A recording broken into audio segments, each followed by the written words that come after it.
Mortarion, also known as the Pale King, the Death Lord, or the Prince of Decay, after he turned to Chaos, was one of the original 20 Imperial Primarchs created by the Emperor of Mankind. He was given command of the Death Guard Space Marine Legion on the arrival of the Emperor to his homeworld of Barbarus, but he turned to the service of Chaos during the Horus Heresy. At present, Mortarion is the greatest demon prince of Nurgle and the demon primarch of the Death Guard Chaos Space Marines. He recently returned to Imperial space for the first time in 10,000 standard years when he led the forces of the Plague God in the invasion of the realm of Ultramar during the Plague Wars. When the 20 Primarchs of the Space Marine Legions were scattered across the galaxy in a mysterious accident, one came to rest on the planet Barbarus, a world wreathed in poisonous fog where the most advanced technology was that of steam power. The pre-industrial population of the world was split into two groups: the controlling warlords, inhuman necromancers with fantastic warp-derived powers, and the human settlers who had been trapped on the planet millennia before and were now forced to eke out an existence essentially as farmers in the poison-free valleys of the planet, fearing the wrath of the necromantic overlords and their foul creations. The Primarch child was taken in by the most powerful of the overlords, who found him amongst the corpses of a battlefield where he had been engaged in one of the endless conflicts he fought with the other overlords. The infant Primarch was screaming and wailing where a normal child would have suffocated and died long before. The High Overlord, Nikaea of Barbarus, took the child in with the intention of creating a son and heir, naming him Mortarion, Child of Death, in the local Barbaran dialect of High Gothic. Mortarion was kept by the High Overlord in a small tower, positioned at the limit of even his superhuman tolerance to the toxins in the air, while Nikaea moved his own fortress to the highest peak of the world, beyond where even Mortarion could go. He trained the child, who had a highly keen intellect and voracious appetite for knowledge. Mortarion learned everything from battle doctrine to arcane secrets, from artifice to stratagem. However, the young Primarch's questions began to turn towards subjects the Overlord did not want to talk about, namely the pitiful creatures in the valleys that the many warlords preyed upon for corpses to reanimate and bodies to warp. Finally, knowing he would be unable to find the answers he desired from his adoptive father, Mortarion broke out of the fortress that had been his home and prison after killing several guards stationed at the gates of the fortress and headed for the valleys of Barbarus. Breaking through the poisonous mists, Mortarion discovered that the prey of the warlords were in fact the same species as he, and swore to deliver them from their oppression. The people of Barbarus were slow to accept this pale, gaunt stranger from the mountains, but Mortarion was given a chance to prove his worth when creatures enthralled to another warlord attacked the village. Seeing that the peasants were unable to effectively fight back, Mortarion joined the fray, wielding a massive harvesting scythe that made short work of the beasts. The warlord smiled when Mortarion advanced upon him and withdrew to the apparent safety of the deadly fog, only to be pursued and butchered by this inhumanly resilient Primarch. Accepted into the village without further reservation, Mortarion began to train the villagers in the art of warfare. Soon, representatives from other villages journeyed to learn from Mortarion, while the villages scattered across the valleys of the world were transformed into strong points. Mortarion traveled from settlement to settlement, teaching, building, and defending his people. He recruited the toughest, most resilient men he could find, forming them into small units that trained under his supervision. He enlisted the aid of blacksmiths, craftsmen, and artificers to create suits of armor that would allow men to travel through the poisonous fog. As each battle in the mists was fought, Mortarion and his Death Guard would learn how to better adapt the armor and themselves to reach the more poisonous heights. Eventually, only one peak denied them access, the one on which Mortarion's adoptive father had made his home. Despite his adoptive father being a ruthless necromancer, Mortarion felt reluctant to attack the man who took him in and called off the planned attack on the advice of Callus Typhon, who warned that he was not yet ready to face the High Overlord, even with the new suits of armor. Returning to the village, Mortarion's mood darkened when he found his people talking not of his victory, but of the arrival of a benevolent stranger who promised salvation to the people of Barbarus. Finding this stranger in conference with the village elders, Mortarion claimed that his people needed no outside help. The stranger commented that even Mortarion and his death guard were having trouble pacifying the final warlord and offered a challenge. If Mortarion could defeat the High Overlord Nikaea, the stranger would leave. If not, Mortarion had to swear fealty to the stranger and the Imperium of Man he represented. Ignoring the protests of his death guard, Mortarion left alone to confront his adoptive father, motivated by a compulsion to prove himself to the stranger below. The confrontation was brief. The air surrounding the High Overlord's fortress was so poisonous and toxic that parts of Mortarion's armor began to rot away. He collapsed at the gates of the Overlord's citadel, bellowing challenges to Nikaea. The final thing Mortarion saw before he almost blacked out into unconsciousness was the Overlord of Barbarus coming to kill him and mocking him for his weakness and failure. At the same time, he heard a voice that was not his own within his head, seeking to make contact and impart what it called the true lesson about how to defeat death. Mortarion did not know it, but this voice was that of the Chaos God Nurgle, who had already chosen Mortarion to become his greatest mortal champion. But it was then, at the final moment before the High Overlord at last took the life of his wayward foster son, that the stranger suddenly appeared, leaping between the two and slaying Nikaea with a single thrust of his flaming sword. When he recovered, Mortarion swore fealty to the stranger as he had promised, who revealed himself to be Mortarion's true gene father, the Emperor of Mankind. The Emperor granted Mortarion command of the 14th Space Marine Legion, then known as the Dusk Raiders, who quickly adopted the name, iconography, and dogma of Mortarion's Death Guard. However, the Emperor's slaying of the Primarch's adoptive father, the Emperor's denial of his final vengeance, of the proof that he was worthy, became a grudge Mortarion forever after held against him. It would coil within his heart like a rancid viper and provide the seed of weakness that the plague god Nurgle would later exploit. True to his oath, Mortarion bent his knee to his newfound father as soon as he was sufficiently recovered to do so, although his final act of defiance on Barbarus would leave scars upon him, both physical and mental, that would never fully heal. A skilled warlord in his own right, Mortarion was immediately given command of the 14th Legion of Astartes, which carried his genetic inheritance, and did so on his own terms. Gathering them before him, a grim and spectral figure robed and bearing the great black scythe that had once belonged to his nightmarish foster father.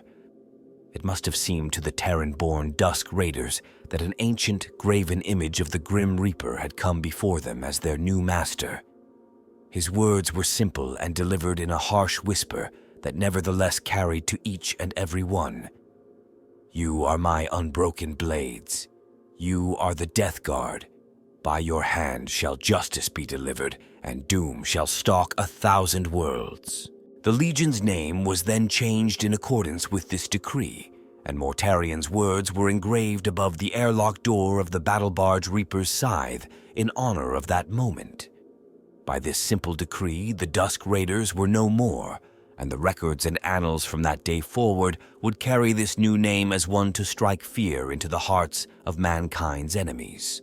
The 15th Legion's Astartes had been primarily Terran-born before Mortarion joined the Legion. After that time, almost all of the Legion's neophytes were drawn from the feral world of Barbarus.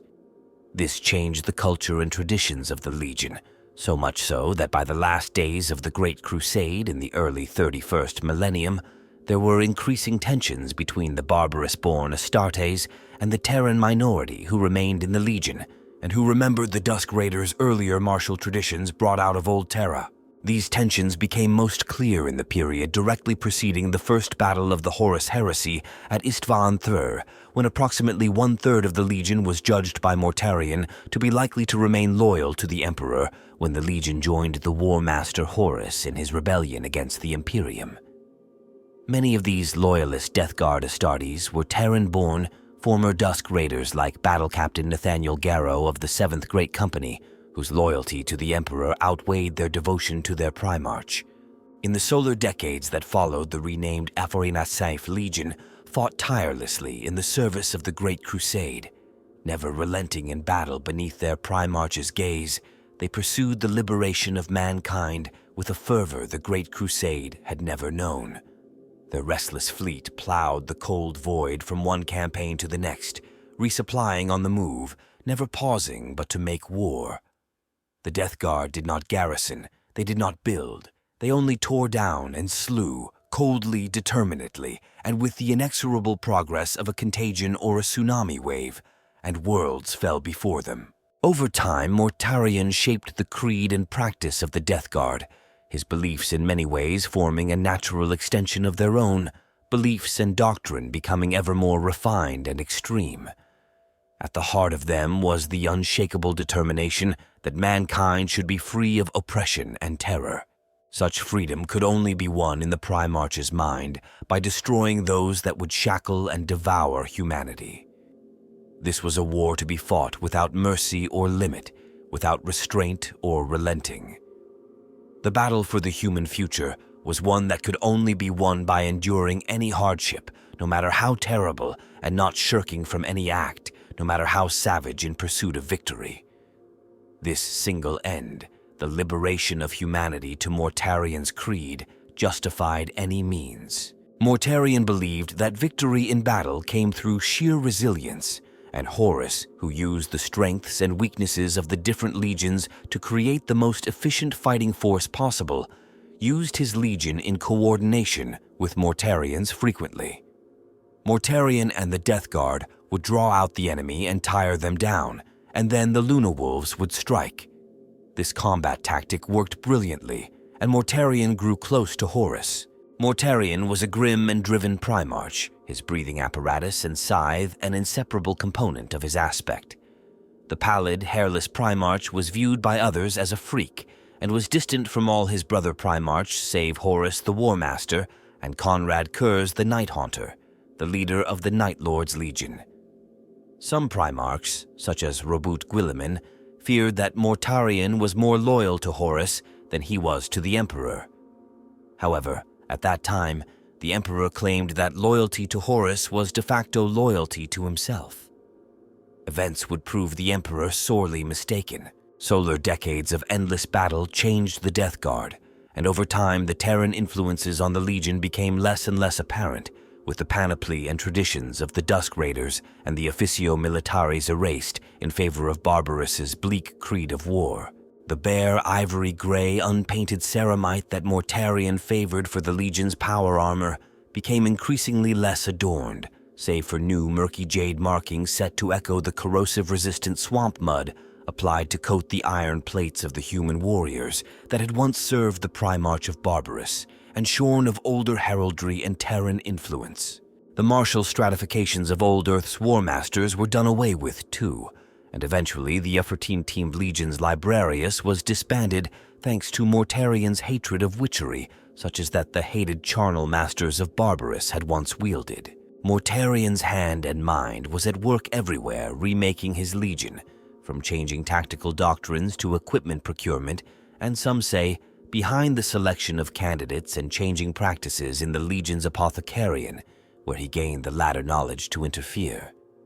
With the prevailing conditions on Barbarus and the foul beings that more than likely still stalked the planet's fog-shrouded mountains and deep swamps, there were whispers that the human population that remained would have been better off if they had been euthanized or displaced to a cleaner world for the sake of the sanity of future generations. Mortarion would have none of this, for Barbarus now belonged to his people, bought and paid for by generations of blood and terror, and its strongest sons would now serve as recruits for his new Death Guard. As for the purely human Death Guard that had once fought for him against the overlords of Barbarus, many now became the masters of that world. A dread aristocracy they soon became, while the youngest and strongest, like Callus Typhon, took full or partial conversion into the Legiones Astartes, heedless of the high fatality rate that late induction carried with it. This was deemed a small enough price to pay to continue in the service of Mortarion, their savior.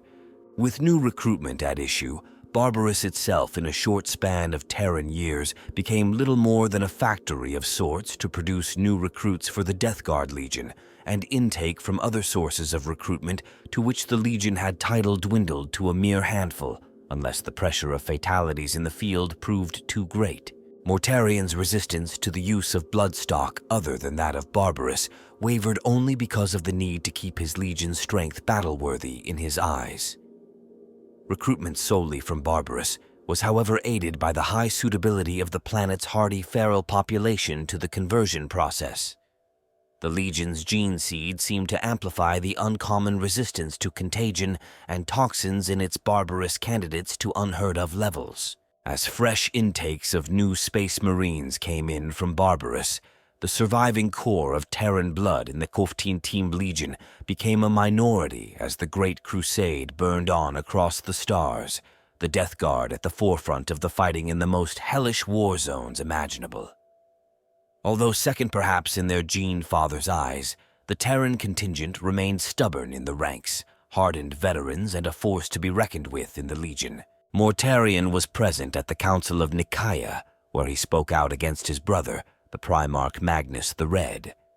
Having witnessed during his youth on Barbarus the horrors produced by psychers and sorcery, he testified passionately against them, ending his plea with a dire warning against any use of sorcery by the servants of the Emperor. Unlike the other speakers at Nikaea who stood against the use of psychic powers and who mostly harangued Magnus and reviled the Thousand Sons, but brought little proof or argument to the debate, Mortarion's intervention was short, impersonal, and to the point.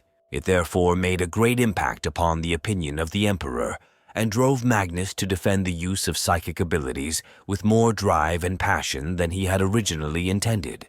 Mortarion was pleased when the Emperor ruled that sorcery was to be forbidden, and even the Space Marine Legion's Librarius divisions would be disbanded.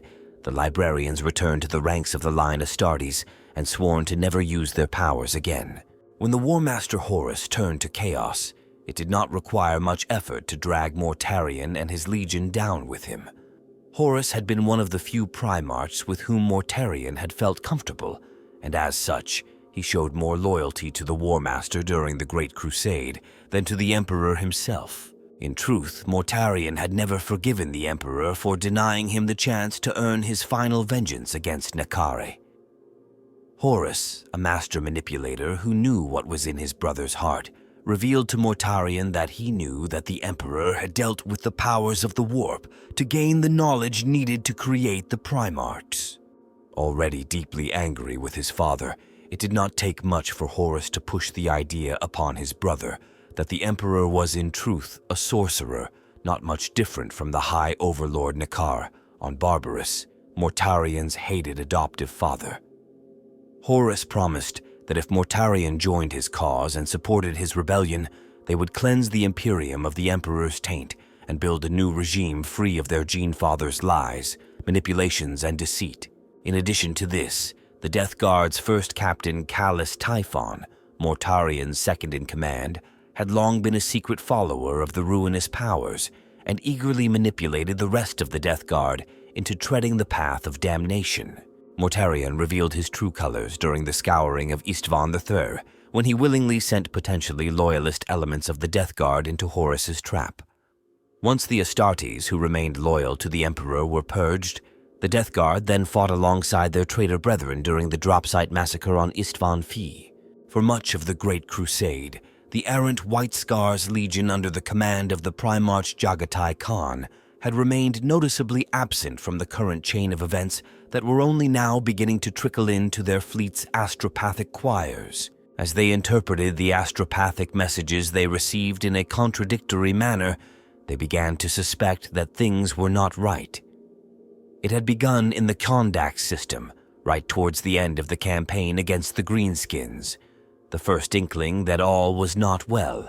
There had been no detail then, no authentication, just stray astropathic messages of dubious provenance. It should have been easy to dismiss, to put down to the warping power of the Empyrean. But it had worn on the Khan, unraveling his sleep. Jagatai was next contacted by the Space Wolves Leman Russ, who who had just returned from the Battle of Prospero and the assault against the Space Wolves' old rivals, the Thousand Suns Legion. The VI Legion's fleet had mustered at the Alaxes Nebula to lick its wounds after the recent campaign, when it was beset by the forces of the Alpha Legion. Although the Khan sympathized with the Space Wolves' predicament, he refused to get involved until he was able to sort out the conflicting and often contradictory astropathic messages he had received. Until he knew beyond a shadow of doubt who was ally and who was an enemy, he refused to choose sides. Wishing his brother the best of luck, Jagatai wished to seek his answers elsewhere. The White Scar's fleet made all haste towards Prospero, the recently ravaged homeworld of the Thousand Suns Legion. The Kagan ordered his legion to head for the source of the trouble, to find the architect of the chaos engulfing the Imperium. Yet, only one soul could see the warp as it truly was, and that was Magnus the Red, the only one of his brothers that Jagatai had ever truly trusted. If Magnus yet lived, then everything could be salvaged. If he was dead, then the Imperium was finished. Eventually, the Khan found the answers he sought in the crystal caves deep underground, beneath the destroyed Prosperine capital city of Tisca. When he made his way back to the surface of the planet, he next encountered an unexpected visitor. As the clouds above them began to glow, a vibrant shard of light speared down from the smog, crackling as it hit the stone below. The Terminators turned to face it, powering up their weapons. Jagatai told his bodyguard he had felt this new arrival's presence following them for a long time. He had been on the Khan's heels since Ulanor. At long last, he had finally caught up. The Khan ordered his warriors to stand down, for the stranger was beyond all of them. How could he not be? For his brother Mortarion, the Death Lord, Primarch of the Death Guard Legion, had found them. Watching the ash settle and the residual snags of Etherburn ripple into nothing, 7 figures within the maelstrom emerged. 6 of them were legionaries. They were clad in pale, thick-slabbed Terminator armor and carried huge power scythes known as Man-Reapers. Their pauldrons were olive green and the links between the plates were cold iron. They were massive, heavier set than the Khan's retinue, hunched at the shoulder and leaking pale green vapor from the last of the teleportation beams. These were members of Mortarion's elite bodyguard, the Death Shroud. Mortarion proceeded to explain the reason for his recent arrival. He told Jagatai that he had sought him out, for things had changed. Jagatai realized that his brother had come to persuade him to join the traitor's cause. The Khan observed him guardedly, for Mortarion had always been hard to read. He left his blade unsheathed, holding it loosely at his side. Observing the physical changes in his brother, he noticed that Mortarion's power seemed to have grown. Something burned in him, dark like old embers. His flesh was somehow bleaker, his stance a little more crabbed, and yet the aura of intimidation around him had been augmented. Back on Ulanor, even at the height of their triumph, he had not possessed quite the same heft. Jagatai commanded his brother to say what he had come to the ruins of Prospero to say. The Khan correctly surmised that Horus had not sent Mortarion. He had come of his own accord, with his own agenda. Mortarion brushed off the Khan's reasoning, but Jagatai pressed him. The Death Guard Primarch attempted to sway the Khan to Horus's cause as Jagatai had surmised, to imagine a galaxy of warriors, of hunters, where the strong were given their freedom to act as they would, unbound by the Emperor's demands. The Khan was no fool, of course. This new galaxy would all be led by Horus. Mortarion merely shrugged. Horus would be the start of the new order. He was the champion, the sacrificial king. He might burn himself out to get to Terra, he might not. Either way, there would be room for others to rise to power over the galaxy to come.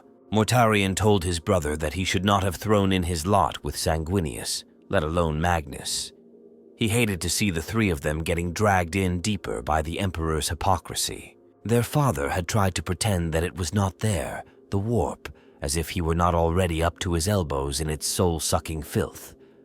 In Mortarion's opinion, it should have been cordoned off, put away, forgotten about forever by mankind. But the Khan was not fooled by his brother's sincerity. He had seen what had happened. The Death Lord had never hidden what he wanted. Jagatai could see how his brother thought it would all play out. First, hobble the sorcerers. Silence the witches. Drive them out, and rule would pass to the uncorrupted, the healthy, those untouched by the warp. This was Mortarion's great project. He had even told the Khan all of this on Alinor after the triumph. The Khan had thought back then that they were empty threats, but he should have known better. Mortarion did not make empty threats, but it had all gone wrong. Though Mortarion had completed his great mission, and the Emperor had handed down the edicts of Nikaea forbidding the use of sorcery and the disbandment of the Legion's librarious divisions, there were now more sorcerers than ever amongst the ranks of the traitors. Horus had sponsored them, Lorgar had shown them new tricks. If Magnus had not already made up his mind on which side of the conflict he would be on, then he soon would, and then Mortarion would be surrounded. He had destroyed the librarius of the legions, only to find witches were now untrammeled amongst the traitors. The Khan had seen the overall picture perfectly. Magnus's shade had showed him. Jagatai proceeded to warn his brother that though his legion might be free of the warp's corruption for now, the change would come, for Mortarion had made his pacts with the masters of the Empyrean, and now they would come to collect their due. But this was exactly why Mortarion had come to find Jagatai. The Death Lord had run out of friends among the traitor Primarchs. Who would stand with him against the Psykers now among the traitors? Most assuredly not their brother Angron, nor the half-mad Conrad Kurza. The Khan gazed at Mortarion disdainfully. His brother had tasted the fruits of treachery and found them bitter. The Khan did not wish to be dragged into his brother's ruin. Mortarion was on his own. Struggling to contain his anger at the Khan's refusal of his pleas for alliance, the Death Lord warned Jagatai that he had come to give his brother a choice. Half of the White Scar's legion had already declared for Horus, and the others would follow wherever the Kagan ordered them. Their father's time was over. The Khan could either be a part of the new order that replaced him or be swept aside in its wake. The Khan merely smiled, a cold smile, imperious in its contempt. He would not countenance a new emperor, neither himself nor Mortarion.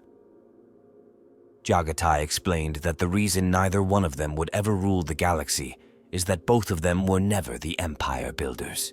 They were the outriders. Mortarion had chafed at this role, while the Khan had embraced it. Enraged, Mortarion backed away, and his scythe silence crackled into life, sparking with green-tinged energy. The Death Shroud Terminators lowered their scythes in a combat posture. Behind the Khan, the Keshig readied their blades. The Khan prepared to settle their argument once and for all. The two Primarchs circled one another, prepared to finally engage in a deadly duel that would decide their fates. As the two demigods battled, their respective retinues also fell onto one another in deadly close combat. The silent Death Shroud were just as implacable as their master as they fought the White Scar's Keshig amidst the wreckage of a lost world.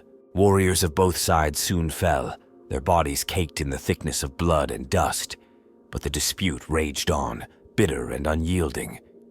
The two Primarchs traded deadly blows, tearing into one another, each strike powered by raw defiance. As they hacked and countered, neither giving up a single measure of ground, their blood mingled upon their blades' edges, as rich and dark as wine. Summoning up one last burst of energy, the Khan held position, panting hard as he dragged out the remnants of his power for the final clash. In response, Mortarion only stood, rigid, as though suddenly listening for something.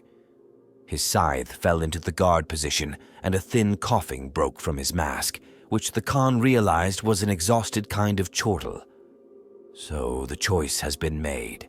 The Death Lord informed Jagatai that their respective fleets in orbit of Prospero were now at war. This was not what they had been promised by the White Scar's treacherous warrior Lodge brothers, but the Death Lord refused to lose a fleet for the sake of this fight. Feeling the dust stir around his feet, coils of marsh-green teleportation energy rippled downward. Mortarion saluted the Khan mockingly, and spears of hard-edged light lanced down from above, bursting through the cloud cover and crashing through the heart of the ruined Tizca pyramid they had been fighting within. The Khan sprang forward, seeing too late what was happening. In an instant, the Death Lord and his retinue were snatched away, sucked into the vortex of the warp. The devastated world's wind howled in their empty wake, stirring the ashes of ruined Tizca. Jagatai, carried by the momentum of his final thrust, staggered through the empty space where his brother, now his enemy, had been. The second battle of Prospero was over. Chagrined by his defeat at the hands of Jagatai Khan, Mortarion abandoned the pursuit of the White Scars and instead led his death guard in a spiteful, punitive rampage across the systems of the lost Prosperine Empire. World after world soon fell to this horrific onslaught, and yet the insular and secretive Primarch seemed preoccupied by some other, unspoken goal. Finally, he found what he sought for upon the world of Terathalion, a former library world where knowledge coalesced, all under the benign guidance of distant masters on Prospero. When his void ships emerged from the system's Mandeville Point in 007, M31, and spread out through the local system, they were not the sleek and gloriously decorated crimson-colored system runners of Magnus the Red's Axed Aft Legion, but corpse-gray, vast-hulled leviathans. Moreover, it was no mere squadron that had arrived, but an entire Death Guard battle group. Mortarion ordered the orbital bombardment immediately. When the bombardment finally relented, the few survivors crept slowly from whatever refuge they had been able to find. Thinking for a moment that the worst was finally over, they soon saw dirty contrails of drop pods split the smoke-barred skies. The entirety of the Death Guard Legion had come to the doomed world. Though still gravely wounded and in deep pain, the Death Lord teleported down to the surface, seeking a mortal woman. Upon her discovery, he had his captive teleported with him back aboard his flagship, the Endurance. Within his private quarters, he interrogated the woman, who in truth was a demon in possession of the woman's body. Mortarion had never encountered its kind before, believing his father, the Emperor, that such fell creatures did not exist. Now one of the denizens of the Empyrean stood shackled before him. The Primarch sought answers from the demon. He wanted to know why his brothers Lorgar and Fulgrim willingly trafficked with the creature's kind. The demon explained that Mortarion's brothers had come to see the true order of things. Despite all that had occurred, Mortarion still believed that all sorcery was a cancer. He still believed that humanity must guard against it, push it back. After destroying an entire world in his search for answers, he yearned to know the truth about chaos. Mortarion knew that he was now surrounded by the damned. Jagatai had been right. The Death Lord was on his own with them. The warp stained everything, but he would endeavor to understand it, to overcome it. The demon's final task would be to show him how, but the foul creature laughed at Mortarion's efforts. Like thousands of other mortals the creature had encountered over the eons, each was convinced that they alone could find a way to negotiate with the gods of the warp with little to no consequence. The demon explained to the Primarch that the Empyrean had many great forces within it, and one of them had Mortarion's name etched over his rusting throne. He was still waiting, though not for very much longer. It mattered not how many trinkets the Primarch rattled or waved. This power of the warp would not be denied. He had claimed Mortarion as his own champion. The Primarch was enraged at the creature's proclamation. Even his father, the Emperor, could not claim him, but Mortarion admitted that he was guilty of patricide long before the seeds of treachery were sown in the War Master Horus's heart. He had seen them all, the tyrants, the witches, the Xenos filth. Only he remained pure, free of the corruption wrought by the warp. But the demon could see through all of the Primarch's lies and self-delusions and taunted him. He didn't look all that pure to her at all. The demon continued to taunt the Primarch, goading him. If he wanted to know the truth, then it would be revealed. The creature's bonds were suddenly shattered, and her human shell peeled away, revealing her glossy, insect-like true form. Though the Primarch's physical strength was enormous, The demon knew that it would not help him, for she was not a creature of real space, defined and constrained only by laws and powers that the Primarch feared to invoke. In an attempt to resist the demon's brutal attack, he tore at it with his hands, still relying on the immeasurable strength in his transhuman musculature. Enraged, Mortarion called upon his own innate psychic abilities that had always been buried deep down within him. The glorious stink of learned sorcery and hedge magic was now pungent and inescapable. The power of the warp was within him, and he was using it willingly, in spite of every one of his protestations. As the demon sagged back against the wall, feeling her soul pulled back to the Empyrean by the Primarch's psychic might, Mortarion continued to hammer her furiously with his fists, pouring out all of his fury onto the broken physical shell. The demon was the first to see a fragment of what Mortarion would eventually become in later centuries. As the creature died, and her quintessential matter was sucked back into the maw of the ether, she managed a mock salute. "Hail, Master of the Plague!" Mortarion stood over the crushed heap of broken flesh, breathing heavily. For too long, he had been used by all sides in the great conflict. The void around him now seethed with witchery, more virulent than ever. He could feel its tendrils grasping for him. The Death Lord knew he would have to learn more. He would have to master all the paths of ruin. He would, as perhaps he had known but refused to believe for a long time, have to become the very thing that he had always hated, a psyker, a master of sorcery and the powers of the witch. A sorcerer just like his foster father on Barbarus. Mortarion made his peace with the truth, believing that it was better to be a master of the warp than its pawn. So be it, he thought to himself. It starts here. During the subsequent assault on Terra itself at the end of the heresy by the traitor legions, the Death Guard were part of Horus's invasion force. However, en route, the entire Death Guard Legion fleet became trapped in the Immaterium due to the actions of First Captain Callus Typhon, trapping them in a perpetual nightmare. It was whilst on campaign with the Word-Bearers Legion earlier in the Great Crusade that Typhon had learned of a different path for the Legiones Astartes to follow, a future where his hard-won but hidden psychic abilities would be a source of greatness instead of a taboo to be hidden from sight. The foremost chaplain of the Word-Bearers, Erebus, inducted Typhon into the secrets of the Seven-Pillared Lodge, one of the warrior lodges that had begun to spread throughout the Space Marine legions in the later days of the Great Crusade. It was during this time that Typhon caught a glimpse of what the Astartes could truly become if they shrugged off the yoke of the Emperor's ambitions. Perhaps Typhon's revelation was instrumental in Mortarion's own fall to the ruinous powers. Perhaps Mortarion would have walked a dark path on his own. Either way, the troubled Death Guard Primarch saw a worthy leader in Horus, whereas in the Emperor he saw only a self-serving and pompous pretender who had stolen Mortarion's hard-won kingship in a single day while engaging in hypocrisy concerning his own use of the warp. As the heresy reached its conclusion, Mortarion ordered his fleet to head for Terra with all haste, intending for the Death Guard to join the other traitor legions in the destruction of the false emperor. By this point, Callus Typhon served one master alone, and it was not his Primarch.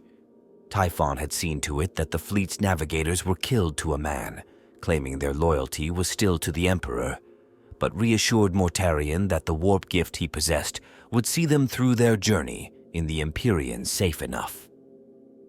Though he hated the concept of relying on what he considered witchery, even in one of his own Astartes, Mortarion was left with little choice. The Death Guard fleet made transition into the warp, and in the process damned themselves to an eternity of war as the puppets of a foul and ancient god. In leading the Death Guard into the warp, Typhon had delivered them into the clutches of his new master, Nurgle, the Lord of Decay. The strange tides of the Empyrean are notoriously fickle, and during their voyage the entire Death Guard fleet was becalmed within its shifting dimensional tides. As their warships lingered, directionless and without hope, the cloying influence of Grandfather Nurgle began to take hold. The Death Guard were subjected to the terrible infection of the Destroyer Plague and Nurgle's rot as Nurgle's power managed to infiltrate the vessels of the Ufri'ai Legion. It polluted the vessels themselves as easily as it did the transhuman warriors within. The virulent plagues infected the fleet while they drifted aimlessly through the warp, making a mockery of the Death Guard's legendary resistance to toxins and contagions. The plague that came could not be resisted, something that terrified Mortarion and the Death Guard. It transformed them into bloated mutants, yet none could die, their own body being their undoing. None suffered more than Mortarion, for it was like being on the mountaintop again on Barbarus, surrendering to the toxins, but this time without the Emperor to save him. Eventually, Mortarion could suffer no more and gave himself over to chaos to stop the pain.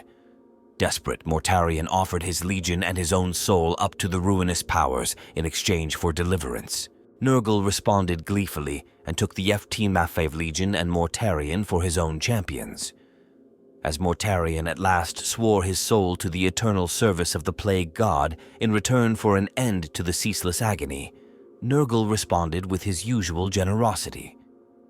Mortarion was transformed into a demon prince of the Plague Father, the living embodiment of life in death and death in life.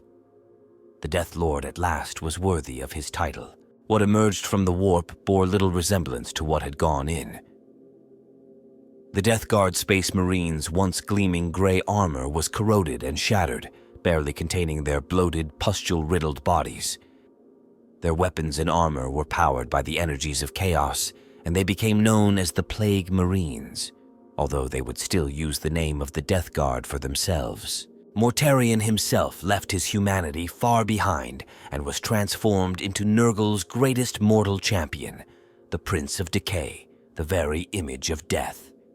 Condemned to a deathless state of decay, the Death Guard would spread their pestilent diseases the length and breadth of the galaxy for the greater glory of chaos. In the end, Horus was defeated by the Emperor, but unlike the other legions, who splintered and fled into the Eye of Terror, Mortarion's legion, now calling themselves the Plague Marines, made an orderly withdrawal, wave after wave of loyalists, breaking themselves on the legion. Mortarion led his forces, in an ordered formation, back to the Eye of Terror. Mortarion claimed the demon world, later known as the Plague Planet, as his new homeworld, and it proved to be an ideal base for launching attacks from out of the Eye of Terror into the physical universe. Mortarion had finally gotten what he wanted, a world of his own. He ruled over a toxic death world of poison, horror, and misery. For better or worse, the Death Lord had come home. Within the Eye of Terror, Mortarion was elevated to become a demon prince by Nurgle and given control of a demon world, now known as the Plague Planet, which he molded into a new and despicable form, making it a virtual copy of Barbarus, placing himself in his adoptive father's position as its chief tyrant. To this day, Mortarion's Death Guard launched their assaults through the Cadian Gate and into the galaxy beyond, sometimes in large bodies and at others lending strength to allied forces. Wherever they travel, they spread the joyful, exuberant poxes of Nurgle, gifting those who would know eternal life with the choicest of the Plague God's blessings. Typhon, now called Typhus the Traveler, took a more active role in continuing the war against the Imperium by abandoning his master and striking out on his own, bringing the gifts of his patron to the Emperor's followers. Typhus was especially active during the 13th Black Crusade, securing his own plague-ridden stronghold by the end of that conflict. In an ironic twist of fate, Mortarion has become exactly like the overlords of Barbarus he vowed to kill 10,000 years ago. He sat for millennia in a plague fortress atop a tall mountain surrounded by toxic clouds, just like the adoptive father he despised in centuries long since forgotten. Abaddon the Despoiler united the disparate factions of the Eye of Terror and unleashed the 13th Black Crusade to bring ruin to the world that had proven his nemesis for millennia. The fortress world of Cadia, which had long stood sentinel over the Cadian Gate, finally fell to the Despoiler during that campaign.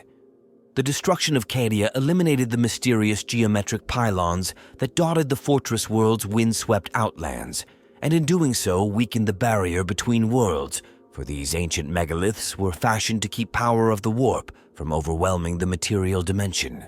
The Despoiler's agents repeated the same act on every world that harbored similar structures. Without these linchpins to hold the material dimension sacrosanct, the materium could take no more, and a titanic warp rift tore across the galaxy, spreading from the Eye of Terror to the Hadex anomaly on the eastern fringe. To those on the Terran side of the so-called Great Rift, or the Cicatrix Maledictum in High Gothic, it is a tainted scar stretching across the sky. To those unfortunates on the far side, in the region now named the Imperium Nihilus, the Dark Imperium, it is something much worse, the very gates of hell. Though the Imperium now faced its darkest hour, all was not lost. A valiant band known as the Inari, a mixed faction of Aeldari and Drukhari in service to their awakened god of the dead Aeneid, followed a radical path that they believed would see chaos defeated and the Eldari race resurgent. Compelled by fate or circumstance, the Inari lent their aid to Archmagos Belisarius Cawl, Saint Celestine and Inquisitor Katarina Greyfax, and rescued them from the forces of Abaddon on Clysis, the ice moon of Kasr-Holn after the fall of Cadia. Together, the Inari and their newfound imperial allies forged a path through their foes and the webway to Ultramar. Upon Macragge, the chapter homeworld of the Ultramarines, a miracle was wrought within the fortress of Hera through the technological prowess of Belisarius Cawl and the power of Ennead as embodied in his priestess Yvraine, the daughter of Shade. Robut Guilliman, Primarch of the Ultramarines who had been trapped for 10,000 standard years in stasis, was restored to the realm of mankind.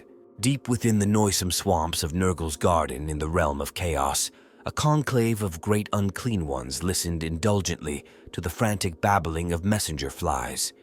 They leered in delight, bile and maggots slopping down their festering chins. A Primarch, one untouched and untainted by any of Nurgle's brothers. Their pestilential master would no doubt value such a prize most highly. Perhaps they chortled mockingly. They might even arrange a final reconciliation between the bitter Mortarion and his brother. Such an opportunity had not presented itself in thousands of years, and the great unclean ones hummed a cheerful ditty as they began to concoct a sickness fit for a demigod. Upon a far-flung hell world, Mortarion received word of his brother's awakening.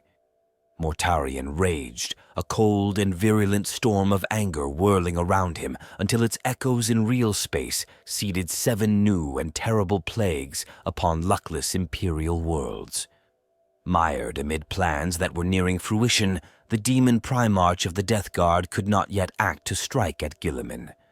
Instead, as he stared with glowing eyes across the mist-wreathed parade grounds of his plague planet and the massed ranks of Death Guard there assembled, Mortarion vowed that he would render Guilliman and his empire to rot soon enough. Something terrible came out of the warp storms as they roiled through the southern reaches of the Ultima Segmentum, where the seeds of corruption had been planted by the plague that walks.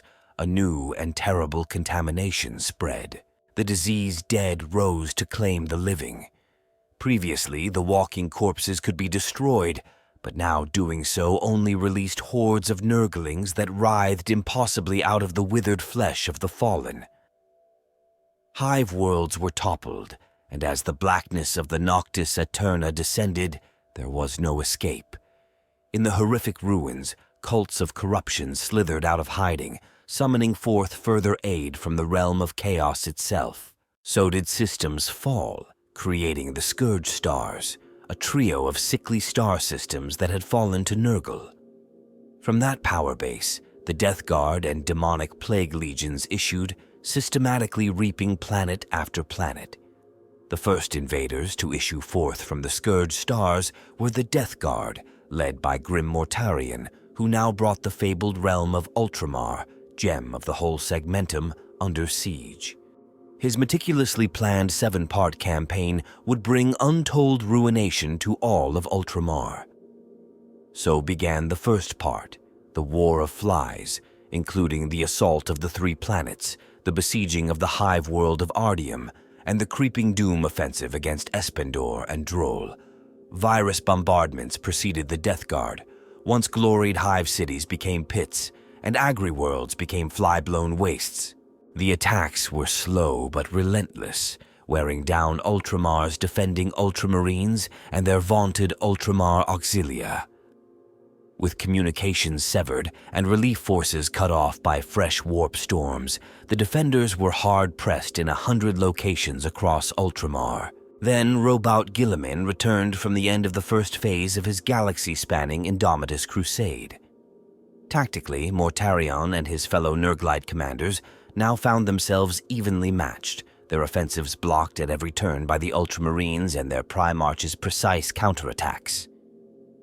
A new stage of the war began.